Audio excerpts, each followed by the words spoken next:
Hey everybody, welcome back for another video. Hope you're all doing great and having a great day, or rather I know some of you definitely are. So this is actually kind of crazy. As I'm sure you've seen, or rather have been listening to my last couple videos where I've been talking about the price hit 3,200 and then it hit 3,500 and then it hit 3,600, and every single day it was like, oh my gosh, it can't possibly get any higher. Bitcoin has hit over 4,000 a coin. And what's even crazier is that I plan on making this video about like 15 minutes ago, not even joking. Sat down, checked the prices again. The prices are actually showing on multiple websites anywhere between 4,176 and $4,209 per coin. And like I said, these are these moments where, there are so many coins in the sphere, you don't know exactly what to invest into or what to put your money into or when.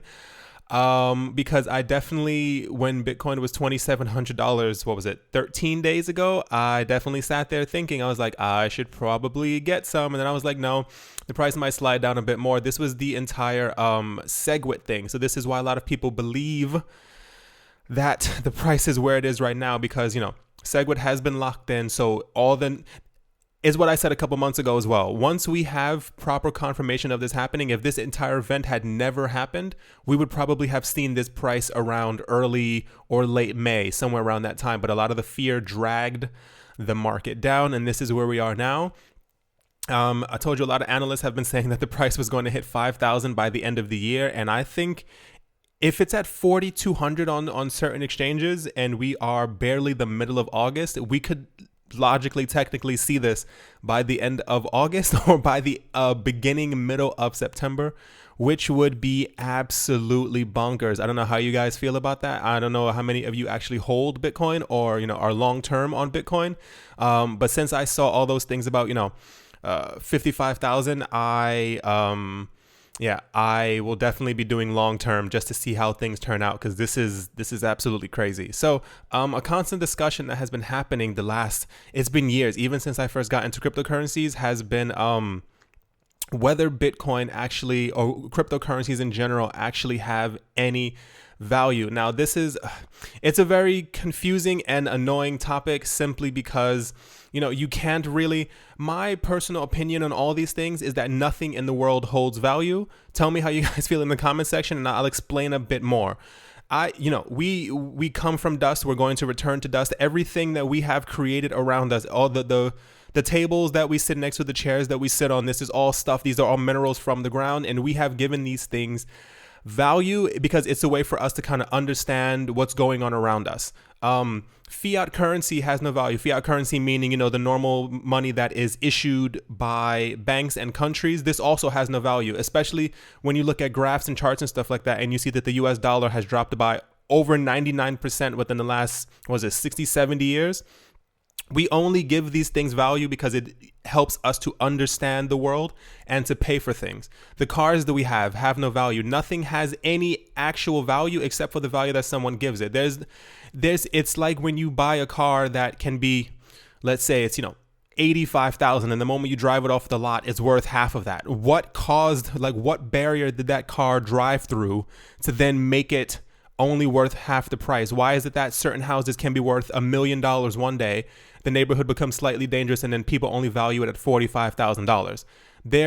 We give everything value, and it's kind of the same with this. I've had this discussion with many people before. A lot of people think it's the same way with gold. I think gold and silver only have value because it's something that we have used as currency or have based other currencies on for thousands and thousands of years. It's just something that is so ingrained in us, and it's kind of, yes, tell me if you see where I'm going with this. I don't think that $1 million home is actually worth $1 million. I think that everything is essentially worthless, but we give things numbers so that we can go on and live. It's the same idea with time, but this video isn't about time, so I'm not going to even get into that.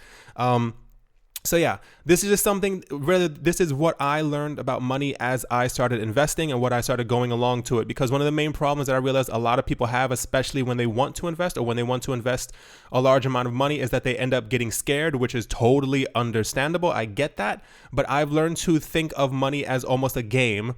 It seems to be one of the only ways to deal with larger numbers, or when it comes to reselling stuff. Yeah, exactly. So when I first started this channel, a large part of it was about reselling things online, et cetera, what have you. Like I've said in other videos, I've bought things for $7 and have resold them for $300 simply because I've given someone else the perception that this is worth that much and they believed it. So this is exactly what I believe is happening with Bitcoin. I don't believe this is a bubble. Obviously, the price at some point the price may go down and may continue to go up. I'm not a genie, a wizard, or a mathematician, so I can't exactly tell you. But this is what happens. This is what I'm trying to explain. This is why this will make sense kind of going forward, I hope. I don't believe that anything has value. So when people say, does Bitcoin have a value in itself? I think we are giving it this value the same way that we give fiat value, the same way that we value our homes. It's just a number that we kind of place next to other things so that we can kind of compare it. Yes, continuing on. So a large part of the people who complain about the price of Bitcoin, one, I hate to say the word jealous, but I'm pretty sure it's people who got into it way too late. I've met so many people, like I said before, who laughed at me when I got into Bitcoin when it was around $300. They told me I was a fool. So these people seeing these prices going up this way, they could have made, what is it, $3,900 per coin had they just gotten into it when I got into it. So I'm sure, a large part of it may be from that. But it seems that a large part of the financial sector, or like the traditional markets, the people who are into stocks and bonds, they're completely unable to grasp the entire idea of cryptocurrencies, or the fact that there are so few of them. I've said this before in another video, where you have a company and you may have 100 million stock of a company, 100 billion, or like whatever the case might be. They seem to be unable. I don't want to say it's an older generation, but I think this is partially what it is. If you are used to constantly receiving 6 to 8% per year on your investments from the stock market, the idea of a 2,500 increase in a matter of days is completely out of the realm of reality. That isn't to say, that people in the crypto sphere are in some way superior to other people, but it's just the amount of rapid exponential growth is completely unable. Like even people who are into cryptocurrencies, when you read the comments, when you watch other people's videos, when you read books about it, or when you read on blogs, a lot of people keep saying, where is this money coming from? And it's kind of, it's just being siphoned from other markets. If I told you yesterday in the other video, there are tons of people who are, no longer relying on gold and silver, stocks and bonds, and there are people who have even sold their entire homes for Bitcoin. Those people are freaking geniuses right now. I'm sorry, that was my phone, if you guys heard that. Yeah, there was a time before, there was a guy, he sold, I forgot what it was. I think it was like his beach house or something like that for Bitcoin. And this was when it had to be $800 a coin. There's been multiple people who have done that. There are tons of people around the world who are getting paid in cryptocurrency. So imagine telling your coworkers, yeah, I'm getting paid in that. They make fun of you, and then it increases 10 times. And, who's the rich one now? One of the largest hurdles that I myself have had when it comes to discussing cryptocurrencies with people is, or rather trying to get people on board and letting them understand what this is that they tend to not have a basic understanding of tech, or like what the technology will be used for. Now, I've seen in the comment section once again before, people keep saying, I'm heavily into tech, I'm into so-and-so. I'm an investor. I'm not into tech. I'm into making money. I don't know where you guys are getting that idea from, but I do have a basic understanding of how these things work, and this is what I relay back to you guys. So when I try to explain that to people, this is what a lot of them don't seem to get, or what the functionality of it is. This is kind of, if you there's a video of Warren Buffett, one of the most famous investors in the entire world.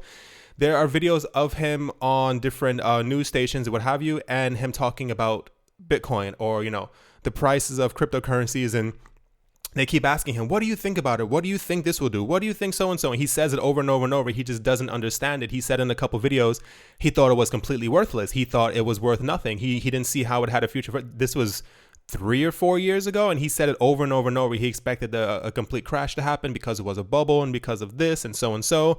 And he said it himself. He didn't understand it. So this is why he didn't invest in it. And this is why a lot of other people don't touch it as well. I mean, I knew that Bitcoin will never hit zero in any way, shape, or form. There will always be someone using it. It can be banned by everyone in the entire world, and the people will still find a way to use it.